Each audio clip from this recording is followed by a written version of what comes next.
को आप ठुकराते रहते हो, बुलाते रहते हो, उनसे दूर भागते रहते हो, तो तुम नजदीक में आओगे तो कैसे आओगे? एक एक वचन को बड़ी सावधानी के साथ सुनिए। महापुरुष कहते हैं, अरे भाई किसी से डर हो ना हो, लेकिन मौत से तो डर करो। चलो तुम किसी से नहीं डरते हो, लेकिन मौत से तो डर करो, क्योंकि वो एक दिन निश्चित आएगी और तुमको पकड़ के ले जाएगी। तुम्हारा बल पुरुष, तुम्हारी बुद्धि कुछ काम नहीं करेगी।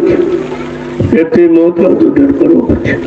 वो निरंतर 24 घंटे हमारे सर पे बैठी हुई और इंतजार कर रही है इतनी जल्दी ये खत्म हो, हमारा भोजन बन जाए। भाई मौत है तो ये तो है आपका भोजन, सबको खा लेती है, तो कोई नहीं बचता।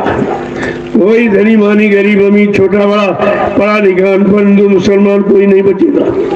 मौत के हवाले तो सबको होना ही पड़ेगा और मौत से आप बच नहीं सकते। लेकिन हाँ, संत महापुरुषों ने एक तरीका बताया है कि अगर मौत को समझ लो तो दोबारा ऐसे कर्म न करो कि मौत के हवाले होना पड़े। एक बार समझ लो, हमेशा के लिए आपका काम बन जाए। तो जरा महापुरुषों के 2 वचनों को सुन लीजिए, शायद आपकी समझ में आ जाए। जय गुरुदेव। वो समझा के क्या कहना है देखो, इसलिए आपको सुनाया जा रहा है कि आपको जानकारी हो जाए। केवल सुनते ही रहे, वचनों को पकड़ते नहीं रहे, अपनाते नहीं रहे, अपने जीवन में उतार कर अपने को आपने बनाया नहीं, तो वचन सुनने का कोई मतलब नहीं। ये कोई कथा वार्ता नहीं है, ये कोई भाषण स्पीच नहीं, ये कोई मनोरंजन नहीं है, ये है संत वचन, सत्य वचन, जो तुम्हारी जीवात्मा के लिए आते हैं, जीवात्मा को जगाते हैं और उधर की तरफ खड़ा करके मुखातिब करते, फिर इसको घर पहुंचाते हैं। तो वचन क्या है जरा सुन लीजिए। कि मौत से डरत रहो दिन रात, मौत से डरत रहो दिन रात, मौत से डरत रहो दिन रात, मौत से डरत रहो दिन रात। समझा के कह रहे, किसी से डरो न डरो, लेकिन मौत से डरो, क्योंकि उसके हवाले एक दिन होना ही पड़ेगा। कोई नहीं बच सकता। वो धनी मानी ज्ञानी विज्ञानी कोई बचा नहीं, और जितने आए और कोई नहीं बच पाए। लेकिन महापुरुष क्या कह रहे हैं समझा के, कि एक दिन भारी भीड़ पड़ेगी, एक दिन भारी भीड़ पड़ेगी, एक दिन भारी भीड़ पड़ेगी, एक दिन भारी भीड़ पड़ेगी, जम कूदेंगे धरी धरी लात, जम कूदेंगे धरी धर मौत से डरत रहो दिन रात, मौत से वो संत महापुरुष कितने प्यार से समझाते हैं जीवों को कि एक दिन तुम्हें गाड़ी मुसीबत पड़ेगी, एक दिन तुम्हारे पर गाड़ी मुसीबत बहुत बड़ी। वो मुसीबत कौन सी है? जब जीवात्मा को मानव शरीर में रहने का समय पूरा हो जाएगा, तो जमराजा जमदूतों को भेजता है कि जाओ उस शरीर से उस आत्मा को निकाल के ले आओ। वो आएंगे बेरहमी के साथ, तुम्हारे सीने पे लात रखेंगे और मतलब यानी मार मार के पीट के तुम्हारी जीवात्मा को जबरदस्ती निकालेंगे और निकाल करके धर्मनाथ के दरबार में खड़ा करते थे। कहा जम फूंदेंगे धर धर लात, तुम्हारे सीने पर लात रखकर इतना मारेंगे पीटेंगे, वो दृश्य उसी को दिखाई देगा, जिसके साथ जो घटना हो रही है वो उसी को दिखाई देगी। इतना मारते पीटते हैं बुरी तरह से कि वो दुख कहा नहीं जा सकता, वो परेशानी मुसीबत का बयान बखान नहीं किया जा सकता, और जबरदस्ती जीवात्मा को शरीर से निकालेंगे। क्या तूने जो वादा किया था वो तूने किया नहीं, और ये अन्य ये बेफालतू काम में तू फंसी रही, लगी रही, तूने अपने वादे को क्यों नहीं याद किया? अब हम वादा सब भूल चुके। हमारी आपकी जीवात्मा ने जब मनु माया के, जब माता के गर्भ में थी, माँ के पेट में थी, जब 5 महीने का पिंड हो जाता तो हरकत करने लगता, खुशबू बदबू की एहसास करने लगता, और गर्भ की स्थिति मुंह नीचे पैर ऊपर होते, और माँ का मलमूत्र बच्चे के मुंह पर से 24 घंटे गुजरता है। कितनी बदबू, कितनी गंदगी, कितनी असा पीड़ा दुख होगा, और वहाँ उस दुख से छुटकारा दिलाने वाला अंदर तो कोई बैठा नहीं था, तुम्हारा कोई हमदर्दी, कोई हितैषी तो वहाँ था नहीं, केवल जीवात्मा और प्रभु, उसके अलावा कुछ नहीं। अब वो प्रभु से प्रार्थना बार बार करती है, प्रभु एक बार कृपा दया, मेहरबानी कर दो, हमको इस यानी नर कुंड से बाहर कर दो, बहुत परेशानी हो रही है। तो वो प्रभु कह रहा कि हमने तुमको बहुतों बार बाहर किया, लेकिन यहाँ तुम परेशानी में प्रार्थना वादा करती हो, और जब बाहर जाती हो तो माया की चकाचौंध में तुम हमको भूल जाती हो। तो कह रही नहीं प्रभु, अपनी बार नहीं भूलूंगी, क्योंकि अपनी बार मानव तन का सौभाग्य मिला है, कृपा कर दीजिए बार। तो हमने आपने वादा क्या किया, हमारी आपकी जीवात्मा ने क्या वादा किया प्रभु से, वो तो जरा सुन लीजिए आप, तब तो आपको पता चलेगा क्या वादा किया। अब प्रभु कृपा करो यही भांति, सब तज भजन करब दिन राति। ऐ प्रभु, ऐ मालिक, ऐसी दया कृपा मेहरबानी कर दीजिए, हमको इस गर्भ के नरक कुंड से बाहर कर दीजिए, इससे बड़ा नरक कोई नहीं है। मैं जब बाहर जाऊंगी दिन रात आपका भजन करूंगी, पूजा करूंगी, तीर्थ व्रत करूंगी, ये नहीं वादा किया, वादा किया था भजन का, और फंस गए पूजा में। पूजा जो शरीर इंद्रियों की होती, शरीर इंद्रियों की पूजा करते तो शरीर मिलते रहेंगे, कभी पशुओं का, कभी पक्षियों का, कीड़े मकोड़ों का, और कभी कभी यानी चांस अवसर के रूप में मानव तन भी आपको मिल जाएगा। लेकिन जब तक मानव तन के जानकार संत महात्मा फकीर नहीं मिलेंगे तो मानव तन की असली जानकारी आपको ही नहीं दे सकती। जब ऋषि मुनि नहीं मानव जीवन को समझ पाए, और योगी महर्षि नहीं समझ पाए, और ब्रह्मचारी नहीं समझ पाए, और तारी शक्तियां ज्ञानी विज्ञानी जब ये मानव तन की असली कीमत को नहीं समझ पाए, असली काम को नहीं समझ पाए, तो हम सब कलयुग के गंदे कमजोर भोगी विलासी जीव कैसे समझेंगे। हमें तो आपको कोई समझाने वाला, कोई इशारा करने वाला, कोई हाथ पकड़कर चलाने वाला और पहुंचाने वाला होना चाहिए। ऐसा कोई समर्थ मिल जाए तो ये हमारा काम संभव है। ये बहुत मुश्किल है, जब नहीं जीवात्मा जा पाई तो इस गंदे कलयुग के युग में कैसे चल जाएगी। देखो समझा के क्या कर, तो वादा किया था भजन का और फंस गए पूजा पूजा। पूजा पूजा यानी जड़ वस्तुओं को पाने की। अरे धन दौलत ये भी जड़ है, पति पत्नी बाल बच्चे ये भी जड़ है, और कोई सामान दे दे वो भी जड़, क्योंकि शरीर जड़, और जड़ की ये जड़ का सामान दे दोगे तो वो जड़ का सामान भी शरीर जब भी प्रयोग कर सकता है जब चेतन जीवात्मा शरीर में होगी, नहीं तो मर जाएगा तो सामान भी नहीं प्रयोग कर सकता, इस घर में भी नहीं रह सकता। तो कहने का मतलब है हमारा आधार है चेतन, लेकिन आधार चेतन टूट गया और हम सब जड़ में फंस गए। अब चेतन ज्ञान देने वाला कोई चेतन संत महापुरुष चेतन देव सतलोक सचखंड अनामी धाम पूर्वधाम से आए और चेतन नाम को जगाए और जगा कर चेतन नाम हम सब जीवात्माओं को पकड़ाए, तब ये जीवात्मा अपने चेतन देश घर जा सकती है, अन्यथा कोई नहीं जा सकता। देखो कितना झंझट लग गया है, अभी झंझट से छुटकारा बड़ा बड़ा मुश्किल है।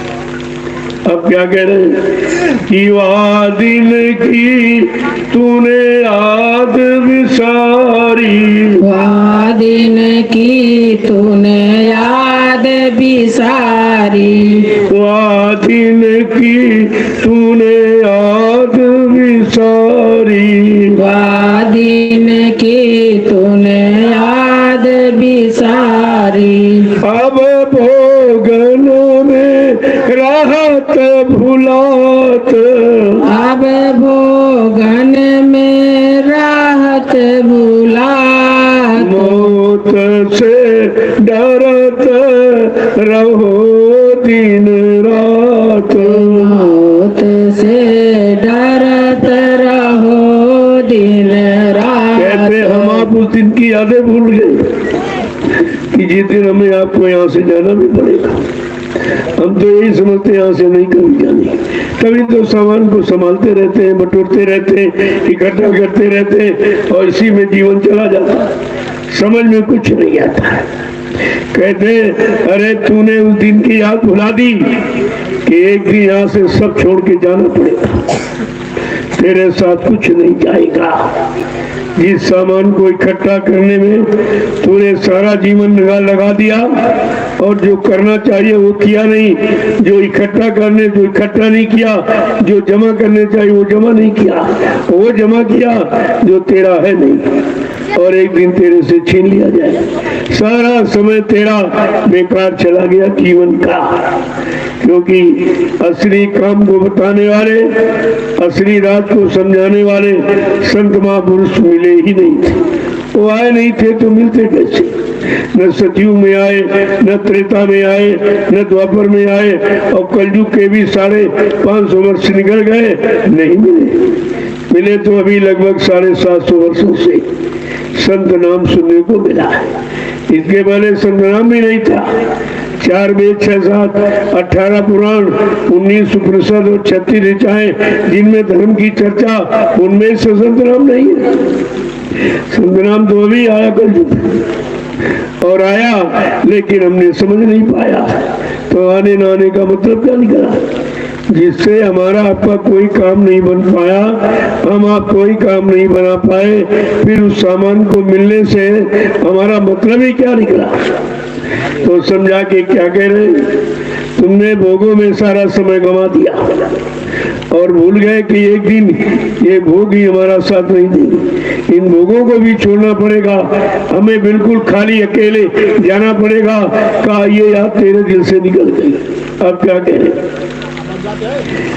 कि एक दिन काठी बने तुम्हारी, एक दिन काठी बने तुम्हारी, एक दिन काठी बने तुम्हारी, एक दिन काठी बने तुम्हारी। और 4 जने तुहे लाद जात, 4 जने तोहे लाद जात, मौत से डरत रहो दिन रात, मौत से डरत रहो दिन देखो एक बात को याद कराएंगे।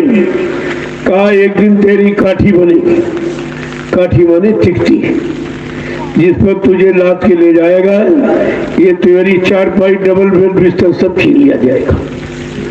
ये डबल बेड, सिंगल बेड, 4 ये गद्दे गलीचे सब छीन लिए जाएंगे।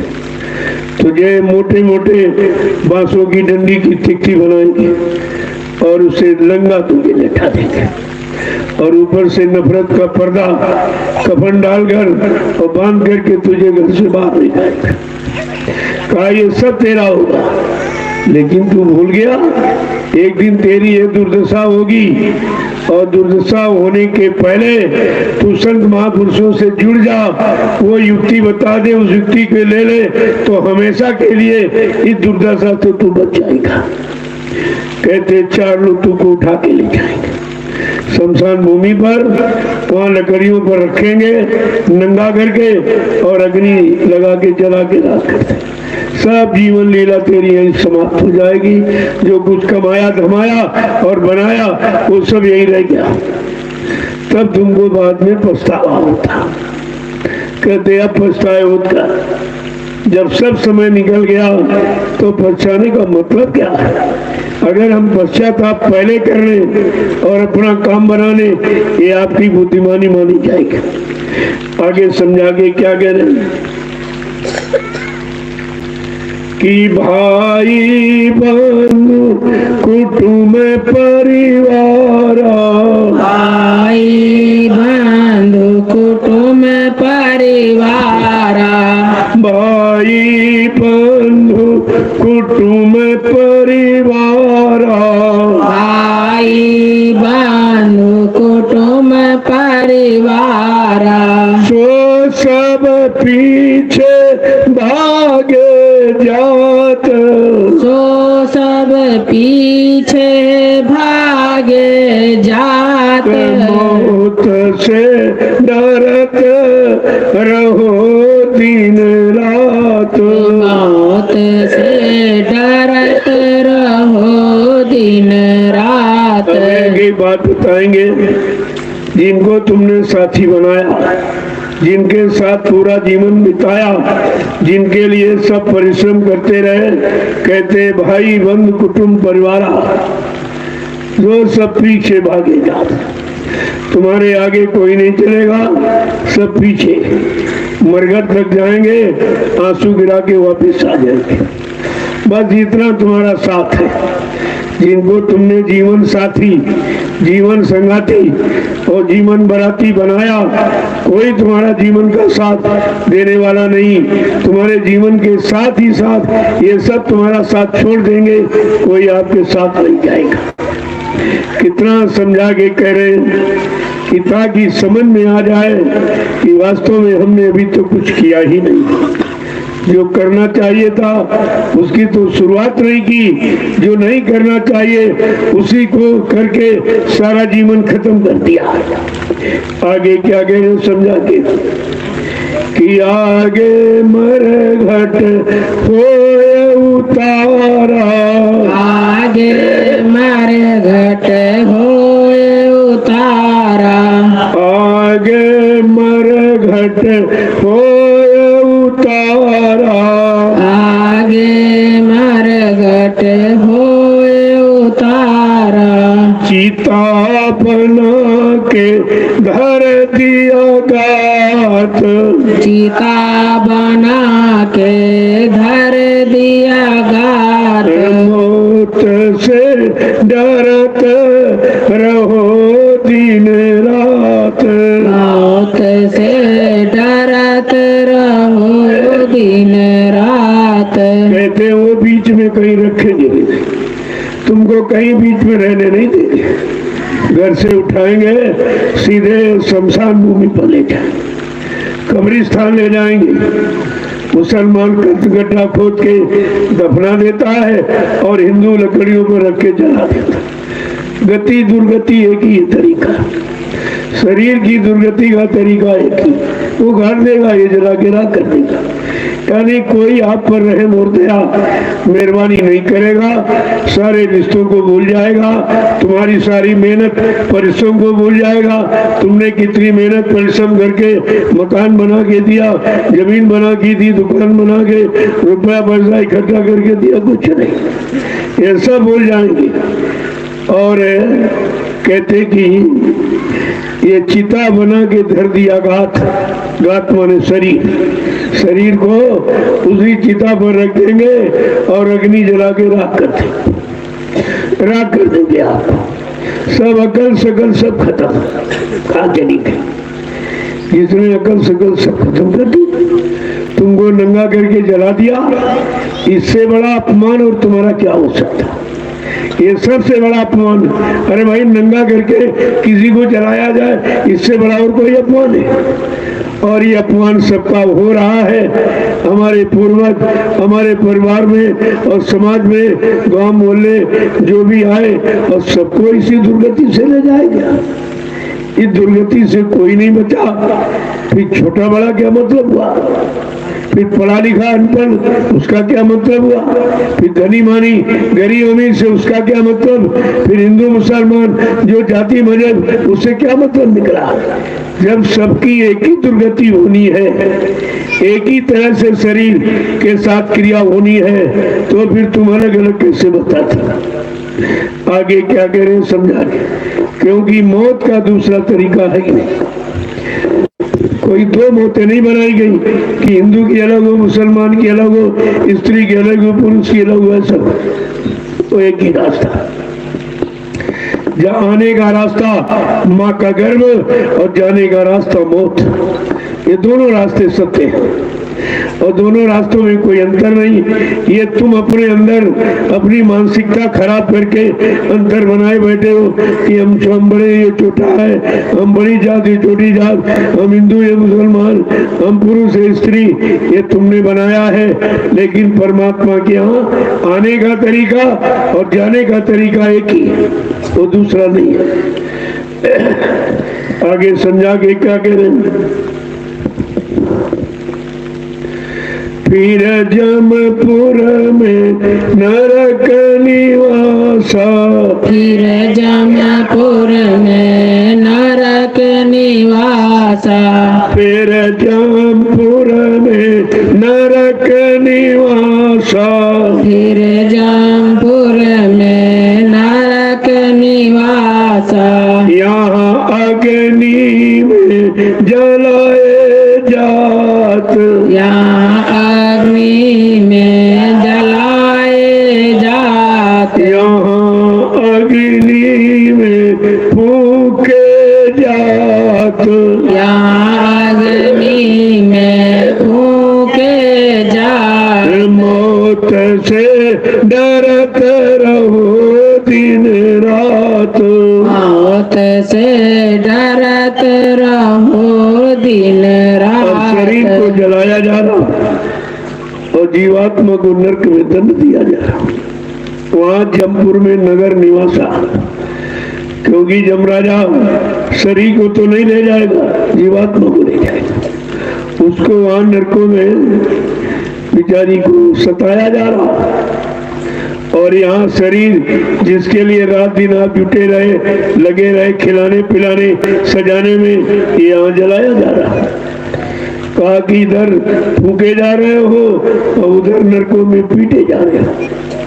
दोनों दीन बिगाड़े तुमने, न ग्रही न त्यागी, न हरि भजे, न घर सुख पाए, और बिरथा बिहाय गई और दुनिया के प्यारे एको नहीं पाए। ये भी नहीं हुआ, न शरीर को सही तरीके से, न जीवात्मा को सच्चे घर पहुंचा पाए। तो दोनों काम हमने आपने बिगाड़ दिए। फिर तुम्हारा जीवन धारण करने का मतलब क्या हुआ? मानव शरीर में जीवात्मा को मांग कर ले आने का मतलब क्या हुआ कि मानव शरीर से भी आप वही काम करते हो जो पशु पक्षी योनिया का करती है। फिर तुम्हारे में अंतर क्या है? अगर परमात्मा को तुम्हारे से कोई केवल कमाई ही करानी होती तो परमात्मा के पास ऐसे शरीर हैं जो रात दिन कमाते, बैल है, घोड़ा है, खच्चर है, गधा, ये रात दिन कमाता, आपको इसी में जन्म दे देता और कमाने की इच्छा को पूरी करा देता। लेकिन मानो अनमोल मंदिर आपको कभी नहीं देता। अगर परमात्मा को तुमसे केवल बाल बच्चे आल औलाद पैदा कराने होते तो उसके पास दो ऐसे शरीर है, एक कुत्ते एक सुअर का, जो एक बार में 5-5, 7-7 बच्चे पैदा करता, आपको उसी में जन्म देता और भोगों की प्यास को बुझा देता। लेकिन ये यानी मानो अनमोल मंदिर आपको कभी नहीं देता। तो इतना तो विचार आपको करना चाहिए कि 4,84 लाख योनियां शरीर, उनमें मानव शरीर की क्रिया कुछ और है। क्योंकि मानव शरीर किसी और विशेष विशिष्ट काम के लिए मिला। वो काम क्या है? जीवात्मा को जगाओ, परमात्मा से मिलाओ, अपने घर पहुंचो। इसके लिए मानव शरीर मिला। और शरीरों में आप जीवात्मा को जगा के परमात्मा से नहीं मिला सकते, जबकि सारे शरीरों में जीवात्मा है, लेकिन ये अधिकार नहीं जो मानव शरीर में। क्यों? क्योंकि कोई शरीर एक तत्व का, कोई दो तत्व का, कोई तीन तत्व का, कोई चार तत्व का, लेकिन मानव शरीर पांचों तत्वों से परिपूर्ण है। क्षितिजल पावक गगन समीरा पंच तत्व रचित शरीरा जल पृथ्वी अग्नि वायु आकाश 5 मसालों को मिलाकर विचित्र कारीगरी से परमात्मा ने इस मनुष्य मंदिर को अपने हाथ से बनाया और अपनी चेतन मूर्ति जीवात्मा को इसी में बैठा। ये है सच्चा मंदिर, जो चलता फिरता उठता बैठता खाता खाता पीता कमाता दिखाई देता। लेकिन जो तुमने बनाया ईंट पत्थर वाला, वो तो एक ही जगह खड़ा है, न बोलता है, न चलता है, न चलता है, न फिरता है, न देता है, न लेता है, वो तो कुछ भी नहीं करता। जो कुछ नहीं करता है उसमें झाड़ू पोछा लगाते हो, और जिसमें सब कुछ करने की क्रिया लाभ है और उसको गंदा करते हो। हम अभी तक यही नहीं समझ पाए कि असली मंदिर कौन है। ये शरीर है कि ईंट पत्थर वाला मकान है, जबकि धर्मशास्त्रों ने भी इस भेद को छिपाया नहीं है। उन्होंने स्पष्ट खोल के कहा है। ऐसा नहीं है कि नाहम बसामी वैकुंठे योगिना हृदय नचा मम भक्त्वा यत्र गहन्ति तत्र तिष्ठामि नारदा। हे नारद, मैं यहाँ कहीं नहीं रहता हूँ जहाँ तुम मुझको ढूंढ रहे हो। न कागज में, न पानी में, न पत्थर में, न तीरथ में, न मूर्त में, मैं यहाँ नहीं रहता। मैं तो आत्मा रूप में तुम्हारे सबके अंदर बैठा हूँ, क्योंकि आत्मा परमात्मा का अंश है। अंश रूप में तो मैं तुम्हारे सबके अंदर बैठा, यानी अंश रूप में हम सबको परमात्मा आदिकाल से मिला हुआ। लेकिन ये अंश अपने अंशी को कैसे प्राप्त होगा? जैसे उदाहरण के लिए आप गंगा की बूंद ले आओ और हथेली पर रख के कहो ये गंगा की बूंद, तो सुनने वाला कहेगा अगर गंगा की बूंद है तो गंगा पे चली जाएगा। तो कहते नहीं भाई, जा नहीं सकते। क्यों? कहते अलग हो गई, अलग हो गई है। रूप सूक्ष्म रूप हो गया, गंगा विस्तृत रूप है, अब ये बूंद सूक्ष्म रूप है और ये शक्ति से बहुत कमजोर, ये खुद चल के नहीं जा सकती। हाँ, इसको ले जाने वाला अगर कोई संत महापुरुष मिल जाए या जानकार कोई मिल जाए, इस गंगा की बूंद को अगर गंगा में डाल दे तो फिर ये गंगा ही हो जाती। फिर डाली हुई बूंद को आप निकाल नहीं सकते, वो गंगा ही हो जाती। ठीक इसी तरह हमारी जीवात्मा परमात्मा का अंश है, लेकिन अगर कोई जानकार संत महात्मा जो परमात्मा को जानते हैं, परमात्मा से मिलते हैं और उनको उस घर की भी जानकारी है, अगर उनके हाथ पड़ जाए और वो जीवात्मा को जगा के परमात्मा से मिला दे, फिर ये जीवात्मा परमात्मा ही हो जाएगी, इसका अंश रूप समाप्त हो जाएगी। देखो कितना बड़ा काम, और मैं उससे छोटा समझ बैठे और अपने बड़े काम को हम तो नहीं कर सकते, हमारे आप में शक्ति नहीं है। लेकिन संत महापुरुष वो शक्तिमान है, सर्व समर्थ है, वो हमारी जीवात्मा का उद्धार कल्याण ये काम वो करा सकते।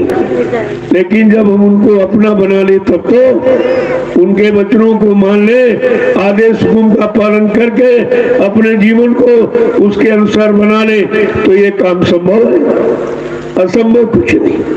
असंभव जब तक है जब तक हम जानते नहीं और जानकारों से मिलते नहीं, उनसे जानकारी लेते नहीं, उनको आत्मसमर्पित होते नहीं, आत्मसमर्पण करते नहीं, तभी तक देरी है। जब आत्मसमर्पण कर दिया फिर क्या रह गया? यही शिक्षा, यही ज्ञान भगवान कृष्ण अर्जुन को दे रहे थे। अरे भाई, तूने कुछ नहीं किया, कुछ नहीं किया। कहा ये महाभारत मैंने लड़ा, तो अर्जुन कह रहे देखो कितना झूठ बोलते हैं, ये रथ हाँकते रहे, बाण हम चलाते रहे, हमने इनको मारा उनके मारा, ये कहते कि हमने किया मारा, क्योंकि वो दया को नहीं समझ रहा। ये काम तो से नहीं हुआ, ये मेरी दया से हुआ। अब दया तो दिखाई नहीं दे रही उसको, एहसास नहीं कर पा। बार बार समझाते समझाते जितना उन्होंने समझाया, यही समझौती ये गीता बन गई, गीता का चयन हो गया। सच्चे कर्म का ज्ञान कराने के लिए अर्जुन को जो भी संबोधित किया या जो इशारा किया, वही तो गीता का चयन है। लेकिन बेचारा समझ नहीं पा रहा था, क्योंकि इसने शरीर की दो आंखों से कृष्ण को देखा, दो कानों से उनके वचनों को सुना है। जीवात्मा की वो दिव्य कान नहीं खुला, अगर उससे देखा होता और सुना होता तो मान जाता उनको। नहीं नहीं, ये शरीर नहीं है, इन्होंने हमारे लिए शरीर को धारण किया, हमारा मान सम्मान, हमारा इतिहास बनाने के लिए, हमारी चर्चा लोगों से कराने के लिए उन्होंने मानव तन धारण किया। ये बात तो समझ में जब आएगी जब जीवात्मा का दिव्य आंख और दिव्य कान खुल जाएगा, और दिव्य कान आंख खोलने वाला कोई है नहीं। ये ज्ञान यहाँ किसी को नहीं, ये तो जिसको सत्य ज्ञान होगा। और यहाँ सब अक्षर ज्ञानी जो किताबों पर काले अक्षर लिख दिए गए, हम सब वही पढ़ते रहे, उन्हीं को रटते रहे, याद करते रहे और अहंकार करते कि हम बड़े ज्ञानी बड़े ज्ञानी। अरे भाई, तुम्हारा उसमें है ही क्या? कह दिया जाए कि किताब को बंद करो, उसकी बात मत कहना, आप कुछ कहो तो मौन हो जाएगा, और कुछ कहने के लिए उसके पास है ही नहीं। दूसरे का सामान इकट्ठा किए, दूसरे का अनुभव ज्ञान इकट्ठा किए बैठा, और उसी में अहंकार कह रहा कि हम जानते हम जानते हैं। अरे असली जानकारी तो दिव्य ज्ञान की, अध्यात्म की है, शब्द ज्ञान की। कहते शब्द पारखी गुरु जो होवे तो झटदेवा भेद रखाए। अगर शब्द पारखी गुरु मिल जाए तो सारा भेद बता देगा। जीवात्मा कैसे जगेगी, परमात्मा से कैसे मिलेगी, जीवात्मा अपने सच्चे घर मंडल मुकाम कैसे पहुंचेगी। और काले अक्षरों पढ़कर तो कोई नहीं जा सकता। काले अक्षर बहुत उन्होंने याद की। तो ब्राह्मण विद्वान रावण तो 4 वेद 6 7 18 पुराणों को रटा था, बिल्कुल जवान पर थे उसके, और नहीं समझ पाया, नहीं जाग पाया। जीवात्मा को क्या, शरीर को भी सुरक्षित नहीं रख पाया, उससे भी धोखा हो गया। तो कहने का मतलब ये जो काले अक्षर हम आप पढ़ते हैं, ये सब धोखा ही है, इनमें कोई सत्य ज्ञान नहीं है, ये तो झूठ है सब। तभी तो कहा वेद थके ब्रह्मा थके, थकी गए शेष महेश, जहाँ गीता का गम नहीं वो संतों का देश। सदगुरु का तो वो महान देश है जहाँ पर ये अक्षर ज्ञान तुम्हें पहुंचा ही नहीं सकता। तुम कितना रट लो, कितना पढ़ लो, लोगों को सुना के कितना मान सम्मान दक्षिणा रुपया पैसा बटोर लो, लेकिन तुम अपने घर नहीं जा सकते। तुम सच्चे मालिक प्रीतम पिया से नहीं मिल सकते। तो कितना बड़ा नुकसान हो गया। सच्चे महात्मा नहीं मिले, सच्चे संत महापुरुष नहीं मिले, सच्चाई से हम लोग दूर रहे, अनभिज्ञ रहे, और इसी झूठ को अपना मानकर पकड़ के बैठ रहे, और कुछ कोई काम नहीं हुआ, न इधर का हुआ न उधर का हुआ, दोनों खाली रह गए। तो महापुरुष सब तरफ से समझाने का, बताने का, कराने का, और साथ साथ में तुम्हारा हाथ पकड़कर पहुंचाने का भी वादा कर रहे। ऐसा तो मालिक कभी भूमंडल पर आया नहीं। हाँ, इशारा करने वाले आए, बताने समझाने वाले आए, लेकिन ये नहीं कहा कि चलो हम तुमको हाथ पकड़ के तुम्हारे घर पहुंचा देंगे। ये तो केवल समर्थ सदगुरु दाता दयालु बाबा जय गुरुदेव जी महाराज ने कहा, बाकी सृष्टि में आज तक किसी ने कहा ही नहीं, ये वादा किया नहीं। इसका मतलब है ये जानकारी किसी को थी नहीं।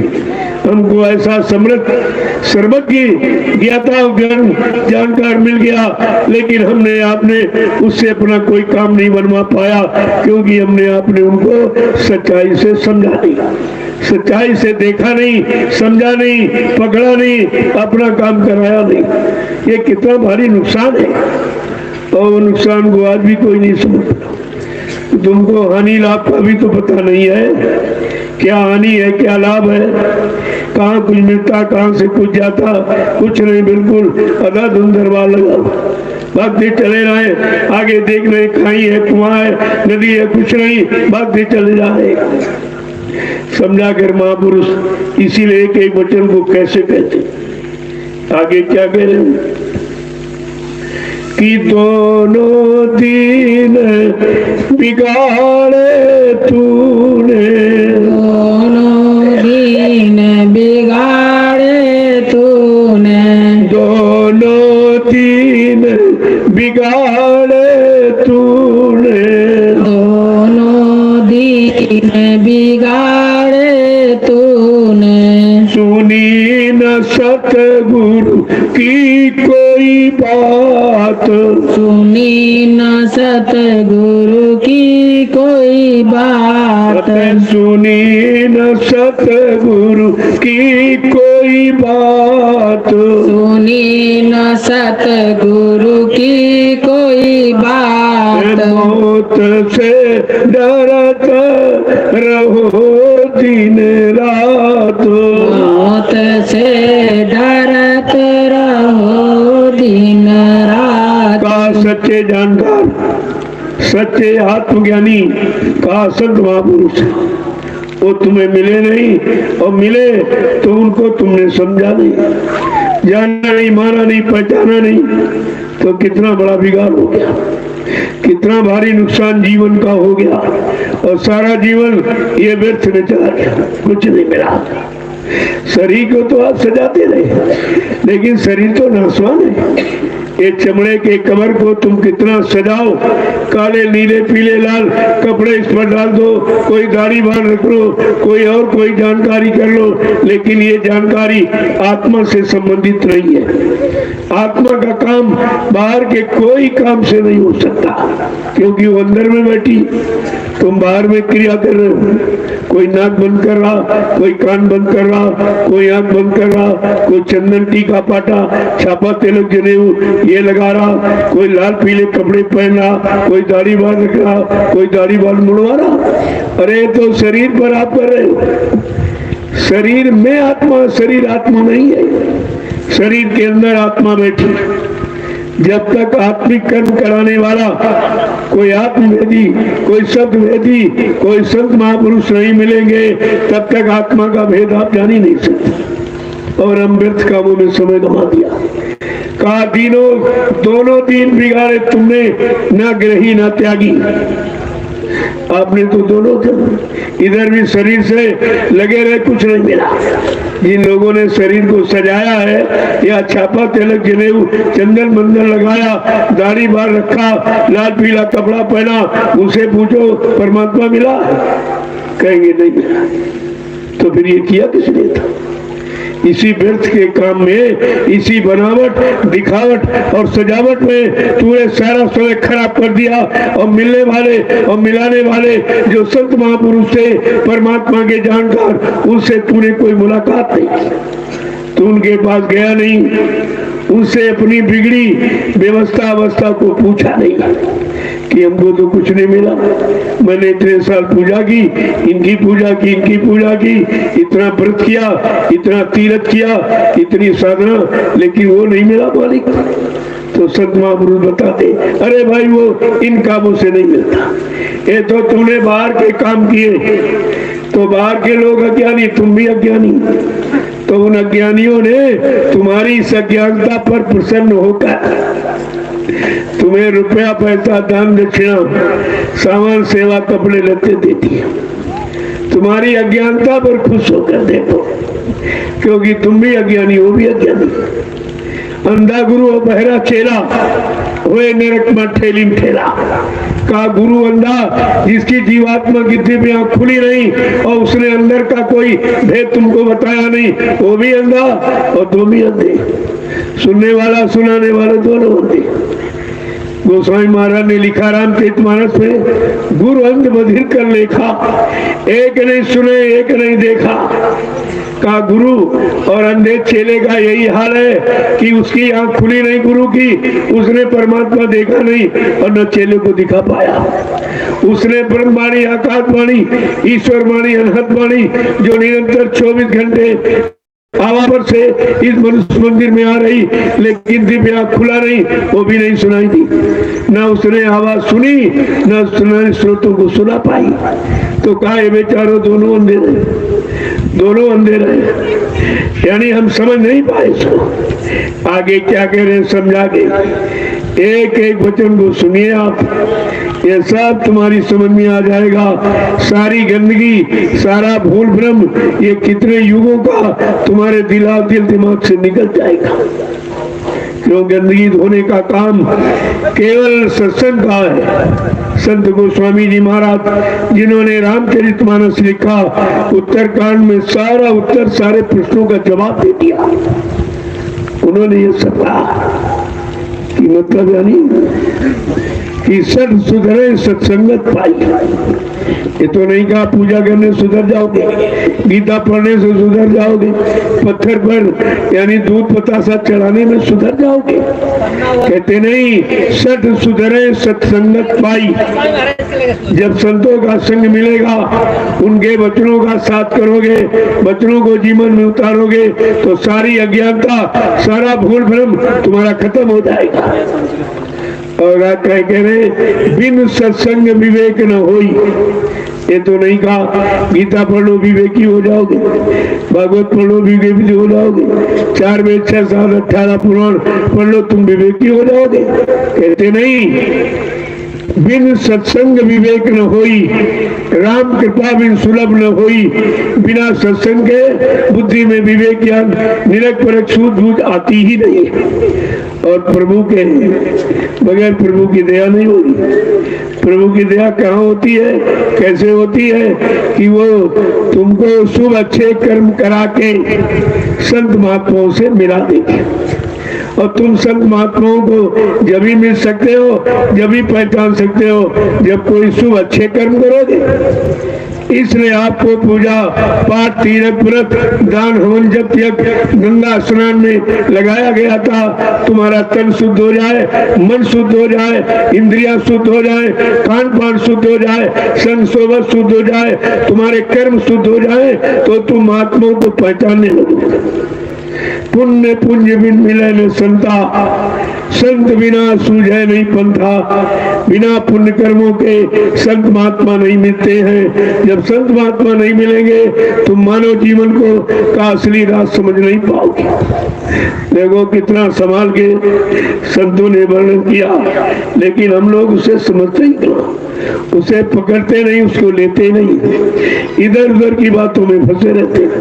और इधर उधर की बातों से उधर का रास्ता नहीं मिलेगा। उधर माने अपने घर जाने का, अपने जीवात्मा को घर पहुंचाने का, अपनी जीवात्मा को परमात्मा मालिक से मिलाने का, ये काम इधर नहीं हो सकता। इधर इधर में आपने जीवन खराब कर दिया मेरा कुछ। वो उधर बैठा, तुम इधर के काम कर रहे हो। तभी तो कहा था, डरो धीरज न घबराओ, अभी तो काम बाकी है। इधर का काम बाकी है, उधर का काम बाकी। न इधर की कोई व्यवस्था बन पाई, न उधर जीवात्मा जाके घर पहुंच पाई। और कहते घर पहुंचाने वाला महापुरुष चला गया, ये प्रचार शुरू कर।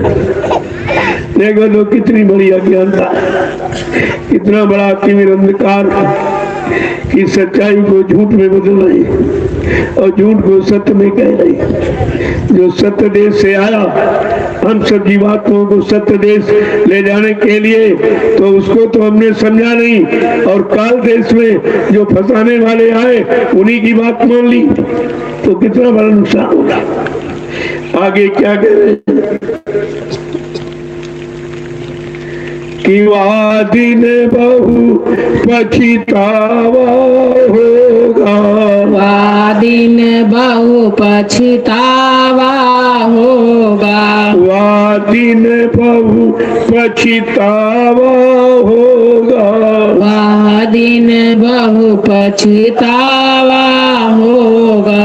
अब तुम करते अपनी घात, अब तुम करते अपनी घात, मौत से डरते रहो दिन रात, मौत से डरत रहो दिन ऐसे रात। सारा जीवन खत्म हो गया, इधर ही फंसे रहे, उधर जाने के लिए तैयारी कुछ नहीं।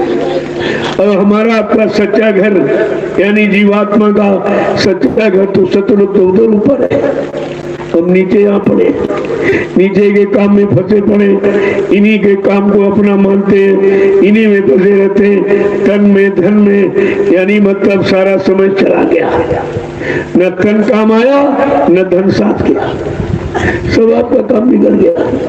अब आपको बड़ा पछतावा हो रहा, हम कुछ कर नहीं पाए, कर नहीं, ऐसा क्यों कहते हो? जब कराने वाले और बताने वाले और समझाने वाले आ गए और आपको एक दिन नहीं 60 वर्ष समझाया,